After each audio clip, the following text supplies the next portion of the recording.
Good to see you guys. So, first time I went to a Renaissance festival. So, I grew up in a small town, and my friends and I, we didn't fit into this small town. It was in Texas. We were just geeks, right? We played D&D, comic books, cosplay, all the stuff that goes on out here.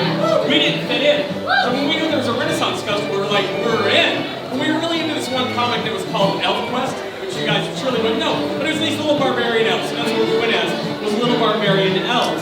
And let me back up a little bit. So when Renaissance festivals are referenced in popular culture, it's never done so positively, is it? Right? If they're going to be mentioned on The Simpsons, if they're going to be mentioned on The Big Bang Theory, it's just to mock this place, right? But when I walked through the gates of my first Renaissance festival, when I walked through that gate, I knew that I had found my family. These were the smartest, funniest, most talented people I'd ever met. And I couldn't wait.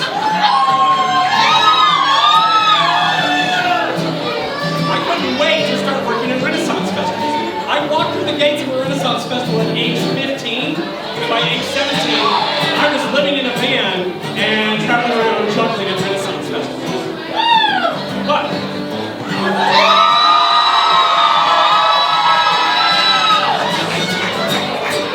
was in the show called The Flaming Idiots. Look it up. But I think if I hadn't gone pro, if I had just stayed in town, in my little town, much like many of you, I would be going out to that Renaissance festival every weekend, right? It was my happy place. I think if I hadn't gone pro, I believe this would have been me.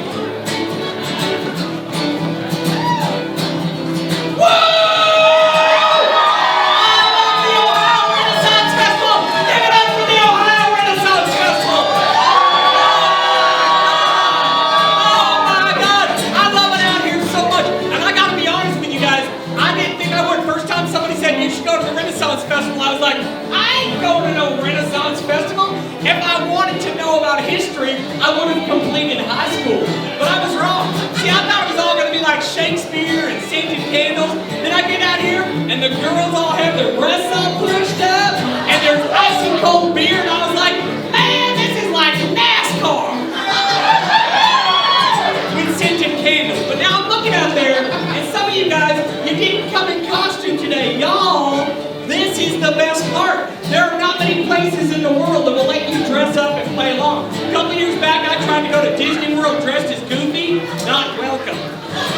Happiest place on earth, my butt. They dragged me down to Magic Castle and beat me like it was Gitmo. But not out here, Out here, different story, morning glory. 2 minutes inside the gate, somebody looks at me and says, nice costume. And I was like, thank you, I'll make it myself. And they were like, no. And I was like, yeah.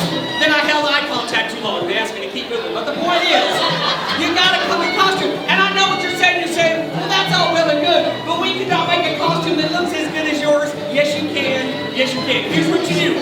You get an old pair of Daisy Dukes, right? An old pair of Daisy Dukes. You cut up a bath mat, and bam, you're a barbarian. So what?